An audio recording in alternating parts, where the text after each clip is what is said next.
Hello and welcome. Today we'll be talking about early queen developments and how it can affect our overall development and what problems it may give us. So the problem with developing the queen early, well, it's often even worse than unnecessary pawn moves or even just purposeless moves, because not only do we use a move to develop the queen, but this queen can then be attacked to help our opponents develop pieces with tempi. One obvious example is the Scandinavian defense, where black develops the queen on move 2 and gets attacked right away. And as often white, we can even give up pawns if our opponent is developing the queen too early, because for the pawn we will quite often receive at least 3 tempi, which means black has to, well, our opponent has to develop the queen first, then take something, and then go back eventually. So those are 3 moves. Sometimes we can even get more than 3, and this will usually be enough compensation for a pawn. Sometimes, of course, there are exceptions, and the opponent can develop the queen early in such cases such as the French defense, where the position is quite closed, or some well-developed lines of the Sicilian Najdorf, where black goes and takes the b2 pawn and then survives. So let's take a look at some tragedies. So c4. This is a game by Mikhail Botvinnik against Rudolf Spielmann, so both quite strong players. Botvinnik was, of course, the world champion. c6. And we have the Panov Caro-Kann, which is characterized by the isolated queen's pawn on d4, which will happen either by black taking or by white taking. So this is quite a sharp opening, and both sides need to be aware of development. So knight f6, knight c3, knight c6, bishop g5, both sides developed properly. And now black plays this move, queen to b6, and this is neither developing nor defending the d5 square. Instead, black is sending his queen on an adventure. Instead, bishop e6 or e6 were the normal moves. After queen b6, white took on d5, and now black got greedy with this pawn on b2. So, in an open position, black has made 2 of his first 7 moves with his queen, and this one leads to fatal consequences.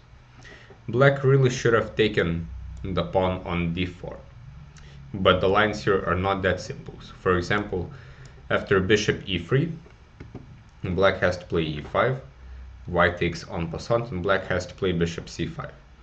And after this, it might seem very stupid, probably king f7, but surprisingly, black is actually doing quite well here.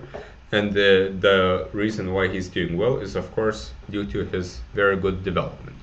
He is almost connected the rooks, and white is still undeveloped, even though white is a pawn up. So for example here, and black is doing fair enough. b2 is hanging, e3 is hanging, why black has some initiative.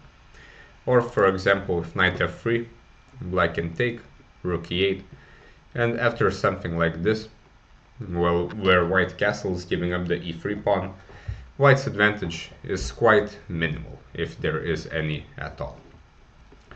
So instead, white should probably play knight f3 here, but now black can take on b2 more safely due to tactics. Now the knight on c3 is also attacked. Rook c1, knight f3, queen f3, a6.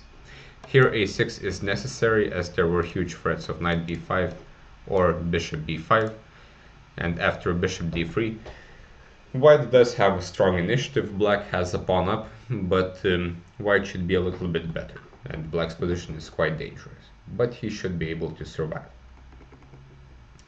So instead, black takes this pawn as mentioned, and now white plays the move rook c1, very nice move, developing a piece, defending the knight on c3.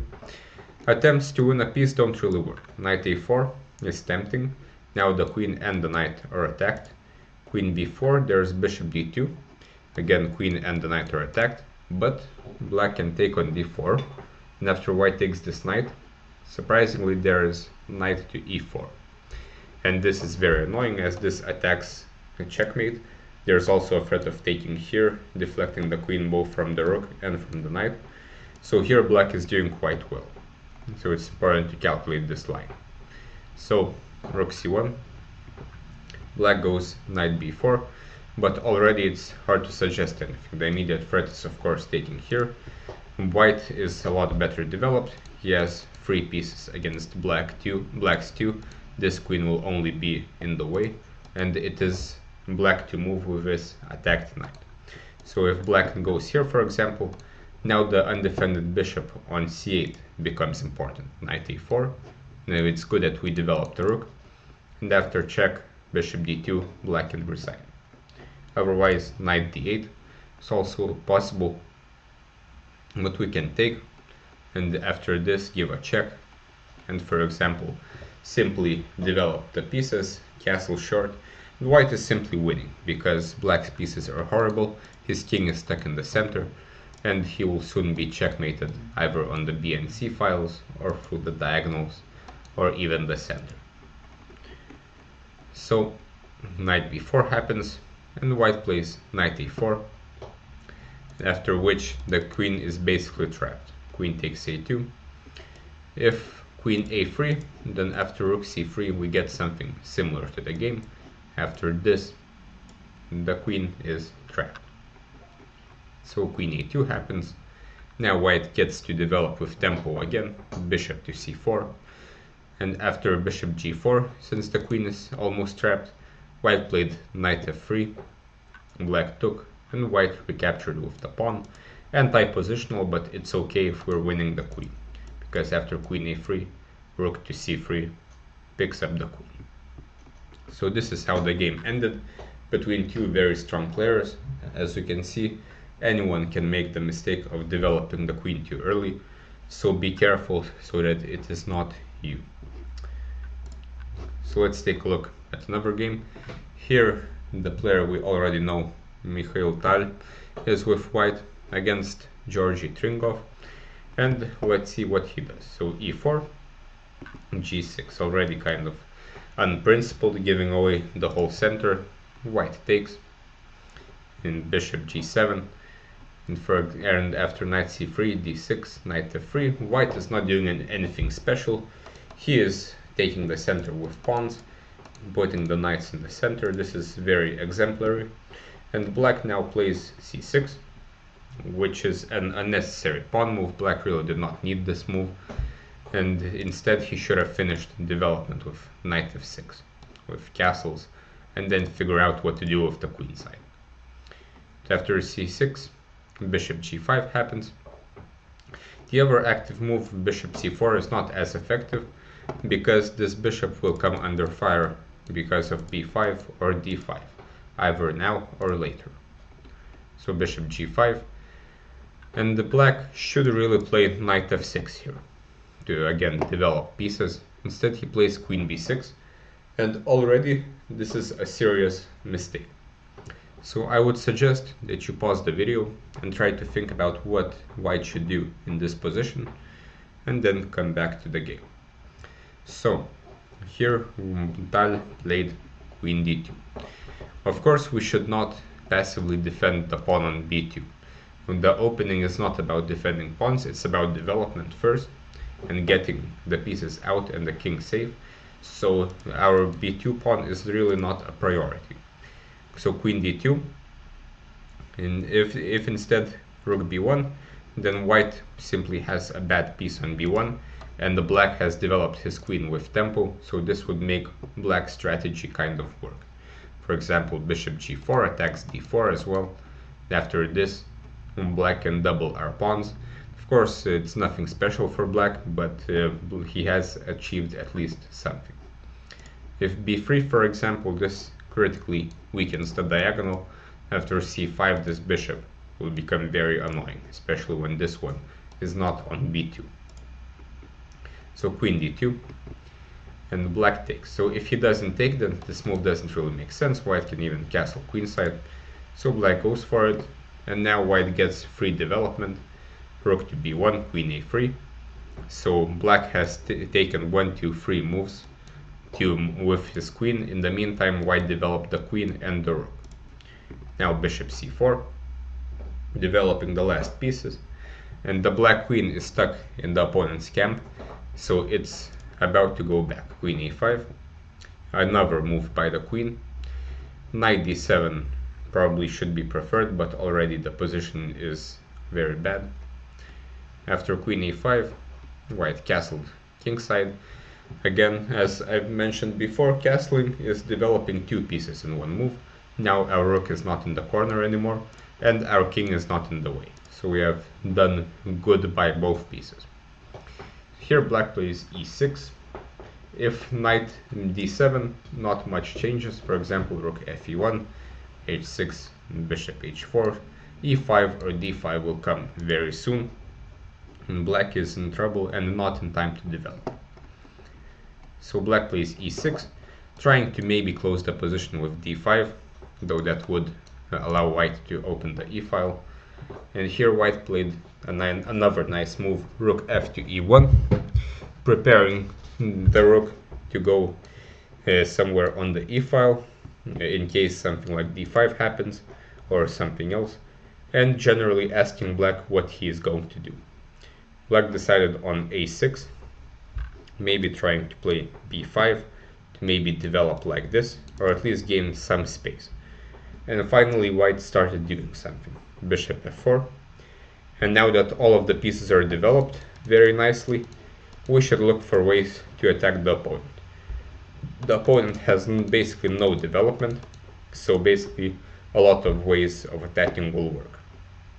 So after bishop f4, attacking the pawn simply on f4, black has a couple of choices. He played e5, but this opens the center a bit too much. Instead, queen c7 should be preferred, but after d5, energetic play opening up the position, e5 trying to keep it closed, d takes c, giving up the bishop to open the position. And for example, black takes the bishop, we can play e5 using the rook on e1. And after black takes, there's bishop f7 and knight e4. There were other variations as well, but here, even though black is actually 2 pieces up, the attack is just winning for white. There is a threat of knight d6, there are ideas of taking here, the d-file is also open, and the e5 pawn will also drop. So this was a winning attack for white, but it's still better than playing e5.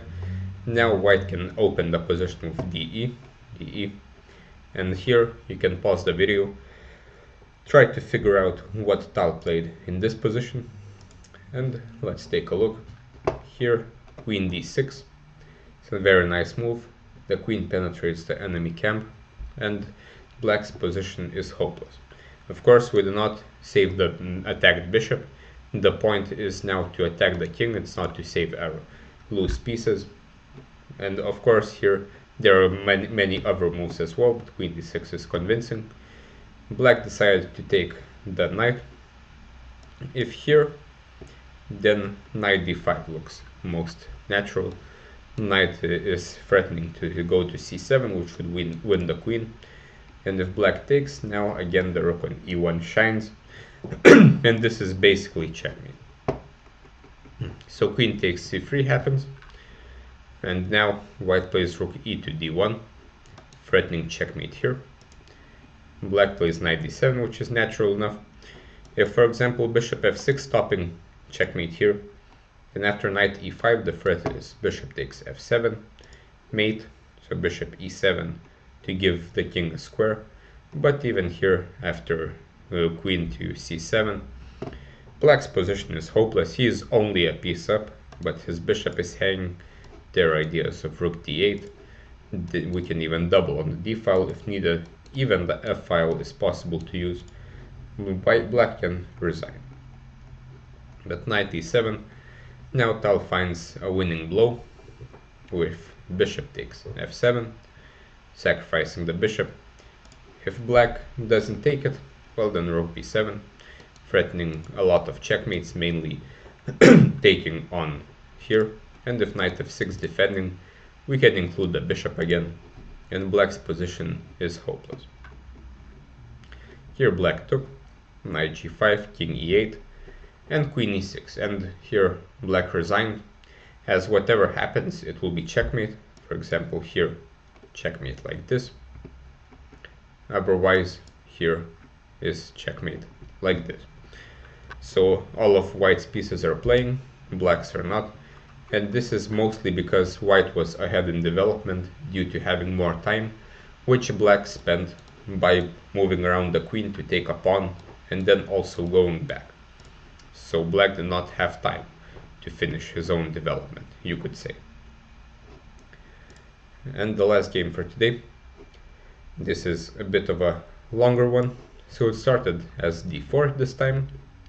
We have some semi-Slav type of position, queen c2, black took, knight f6, bishop g5. And here black decided to play queen b6, attacking b2, and the point of black's play is that white is presumably going to spend the tempo to defend b2, and then black will play c5. For example, after queen c2, c5, black should be fine, and now his play would make sense. Now black should have probably played b5 here, with the idea to develop the bishop, and then knight bd7 and c5, and he should be fine. But after queen b6, the knight went to b2, and of course we do not defend the pawn on b2, and in return for the pawn, again white gains several tempi for his development. So black takes, rook b1, queen a3, and e4. White takes the whole center, black is undeveloped. At the moment, one developed piece plus the queen against 1, 2, 3, so already quite big, not to mention the big center.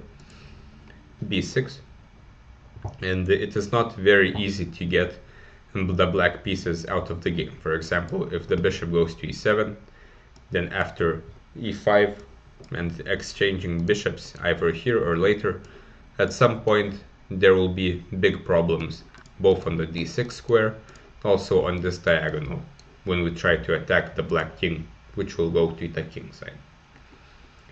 So b6, queen c2, preempting bishop a6, and after this white finds a very nice move, which is bishop c4.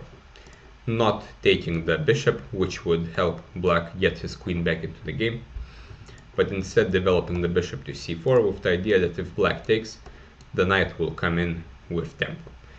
And interestingly, it's not that simple for black to make a move, as now the knight cannot move, and if the knight cannot move, then the rook can also not move. I have to mention, if here we can take the pawn on c6 as well. So black takes, queen a6, and after castling, white is fully developed, and here black really needs to survive the next few moves to have a chance here. And black should have played either knight bd7, though after knight ce5 the weakening of the light squares is quite telling, or better is b5 to kick away the knight, and for example after knight e3, knight bd7, rook fc1, bishop a3, development above everything, white can pick up a pawn, and after some exchanges black retains the chances of a decent defense, though white's pieces are extremely active. So b5 was a very good idea, to kick away the pieces and try to finish development like this. But black found this tactic, so to say, winning a central pawn, but this also loses time, and it also gets rid of black's only developed piece. White took back, black takes here, and at the moment black is 2 pawns up, but he is in development crisis, so to say. So rook b to c1, queen a4, and knight e5. So white is going forward, bishop d6, black is trying to finish his development, and here white could already win in style due to some very beautiful lines. starting with knight takes c6. Black would like to castle, but now white has some nice moves. Knight to d8, attacking this knight, the rook, and the rook can't really be defended because we cut off the upper rook. So here, for example, queen b5, attacking the bishop. We can give up the knight on this square, take here, and they give a check. Yeah, of course, if king h8, we can take here. So this is the main line. And for example, here, black is completely busted. Black is a piece up, but he cannot move the knight, which means he cannot move the rook. This pawn is kind of just going forward. Also, this rook is also coming with the idea to take here and rook c8. The immediate threat is probably just that. So knight c6 is a nice idea. Instead, knight c4 was played, attacking the bishop, not allowing castling. Bishop c7 and d5. So another nice move. This has a big threat of knight d6, of a discovered check on the queen. So black cannot react to this pawn. He castles. White takes on e6. So black kind of got to finish development, although it's still not yet, but his pieces are still badly placed. His king is getting weakened, and the attack is going on. Here knight a6 was played, but black underestimates the power of this pawn on e6. He had to play f takes e, and after check, and bishop e7. If he plays rook e8, he will retain some defensive chances, even though his pieces are completely undeveloped. There are some chances to defend. But after knight a6, bishop e7 was played. Here the problem is if the rook moves, then after taking on f7, there is the discovered check of knight e5, amongst other things as well. So f5, black tries to get rid of this tension, but this leaves the pawn alive. Queen d3, rook fe8, and queen d7. So the passed pawn on e6 basically decides the outcome of the game. Even though black is still a pawn up, he has a 3-on-2 majority on the queen side, which would kind of mean that he can create two connected passed pawns. We can see that this will never happen in this game, and black is in huge trouble. He played king h8 and rook c3. Here white could win in style again, with bishop d6 attacking the bishop, rook e to d8 for example, queen f7, and if black picks up this bishop, after e7, there is no one stopping e8 or even queen f8. So rook c3 happens, black played b5.